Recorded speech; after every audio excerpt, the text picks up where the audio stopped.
Hey, what is going on? Welcome back to the channel. Today we're taking a look at Polkadot. I do want to say that I'm not a financial advisor. You should do your own research before investing money into crypto. Now, if you haven't seen the previous update, I would recommend you check that out before watching this one. It's going to be linked in the top right hand corner of the video. Now, jumping into the daily chart straight off the bat, you can see that I do have the 20 EMA up and I do have the 55 EMA up. The 20 is the yellow line, the 55 is the red one, and we are a bit overextended from them. And as you can see, we are in a range over here. We're consolidating on this level, and we're a bit far away from the 20 EMA. We haven't had a touch off the 20 EMA in quite a while, actually, ever since November 15th.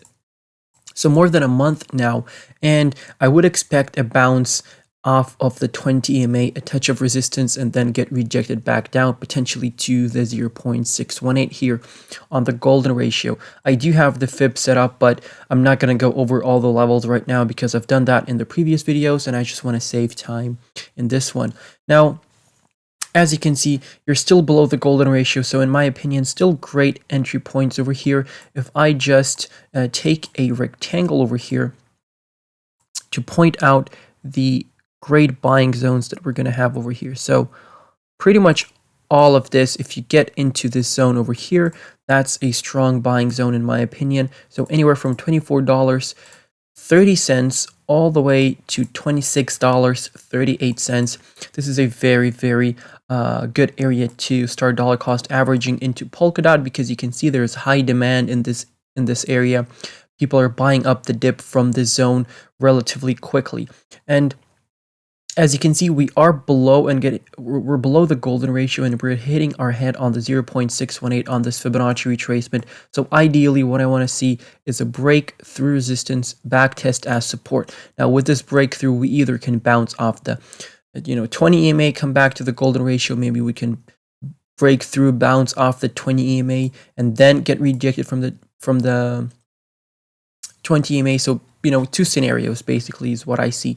Either you break, hit the 20, or you break, back test the 0.618 and then hit the 20, right? But ideally, what we're looking for the long term is getting above the 20 EMA, back testing that as support, holding that as support, and with that going for a bullish cross where the 20 EMA crosses above the 55, and that will be your major confirmation of the uptrend.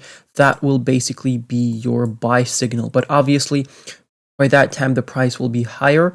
So right now, dollar cost averaging is one of the best things you can be doing if you're looking to average out your position. But you can see here on the RSI on the daily chart, let's see what's going on over here. Let's see if we have any sort of divergences. So as you can see on the RSI, we're actually printing higher lows. But if we go to the price action from the same time over here, we've actually been printing lower lows. So we do have some sort of a divergence over here, as you can see, but I do think that is going to play out as well. So this is potentially a nice bullish divergence over here that will end with a nice price rally. So we potentially can have a nice price spike after these bullish divergences happen. That is something that usually happens, right? So just historically speaking, obviously there is no guarantees whatsoever. Now, jumping into the 4-hourly chart, we do have a really nice thing playing out over here. So as you can see, we broke above the 4-hourly 20 EMA, and we're holding it as support, bouncing off of it, wicking off the 20 EMA as support, which is great. This is something that you have to be doing, because with this, the EMA is going to start pushing you up and pushing you higher, higher, higher, and you're going to get squeezed in between the EMAs. As you can see, you're hitting your head on the 55 over here.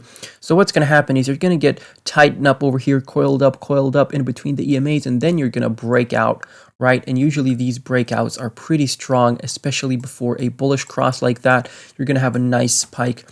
I'm just speaking from experience because that's what usually happens. Okay, so this is the 4-hourly chart. Let's jump into the stochastic. The stochastic is in the overbought over here, so potentially you would like to wait for another move to the downside to the oversold position over here, because that's what's that's how you buy and use the stochastic RSI. Is you wait until it gets overbought, so you sell here, right?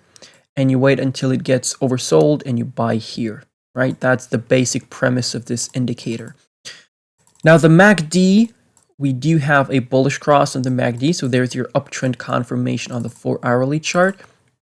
And on the 4-hourly chart, as you can see, we are still not in a perfect uptrend, but we have printed a low. We have a lower low over here, and we're starting to print higher highs. So we're starting an uptrend, right? But we're not in a definite uptrend right now. I would say that we would definitely need to break this high over here to start talking about uptrends. Now, if I, let's say that this is our bottom, right? Over here, let's say this is our bottom, and we're going to use that as our swing low, and we're going to stretch out a fib retracement on the chart. So right now, as you can see, what you're hitting is the golden ratio. As you can see, this level over here, that is the golden ratio. And as you can see, there is a lot of resistance in this area. Look at how many times we got rejected from this zone. It's incredible. It's because that is the golden ratio. As you can see, the 0.618. So if you see a break through the golden ratio, you may potentially get rejected from the 786 on the fib, and that can be a nice sell order for you if you're potentially looking for a quick take profit from here.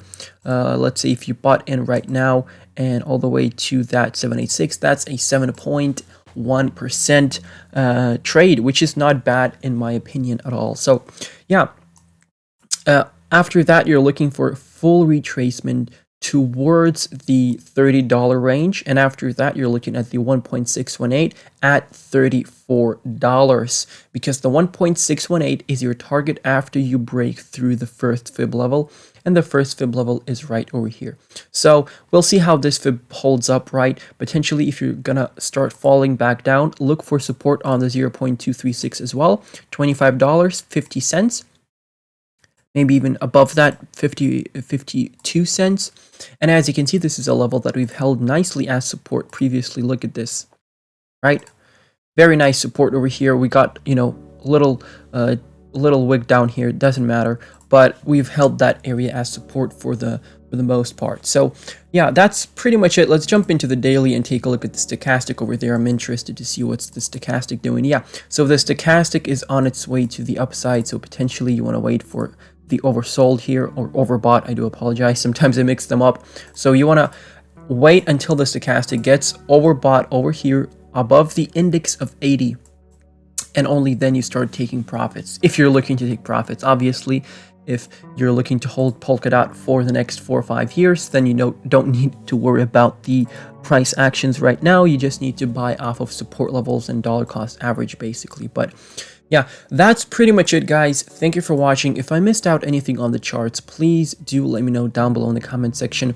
But make sure to follow me on Twitter. We do have a Telegram chat with a great community, and we do have a Discord server where you can request technical analysis, stay updated with all the latest crypto news, and we do have a Patreon where you can actually have a monthly subscription with a lot of great content and low cap gem calls, buy alerts, sell alerts, and all that good stuff in the Patreon as well. So all the links are in the description. Thank you for watching. I'm gonna catch you in the next one. Goodbye and good night.